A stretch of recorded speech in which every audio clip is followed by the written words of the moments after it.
What is referred to as a date that lives in infamy. It was 75 years ago today, and across the country, ceremonies to mark the deadly attack on Pearl Harbor, which drew the United States into World War II. Casey Stegall is live from the George Bush Center at Texas A&M University in College Station, Texas. Casey? Jenna, good to see you. The second part of this event is about to get underway inside, where our own Britt Hume is moments away from introducing President George Herbert Walker Bush and Senator Bob Dole, among others.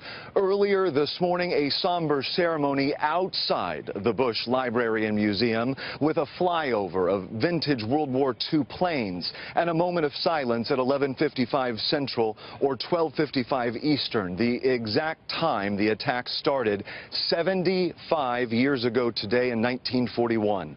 Among the distinguished guests in attendance, more than 20 World War II veterans and one survivor of Pearl Harbor.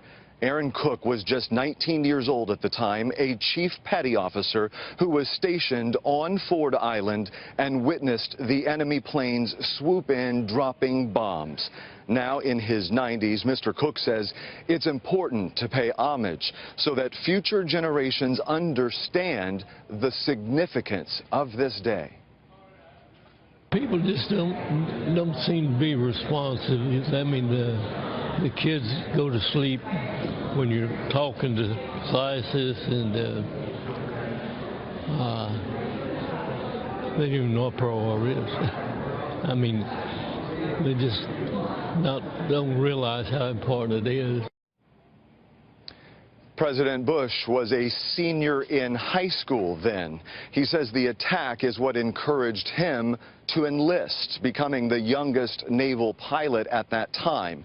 We had the great fortune of meeting him briefly yesterday as he was photographed in front of the exact model of aircraft he once piloted and was shot down in 1944. So clearly the events of 75 years ago hitting very close to home all the way here in Texas, Jenna, as Americans pause and remember. Back to you. Casey, thank you.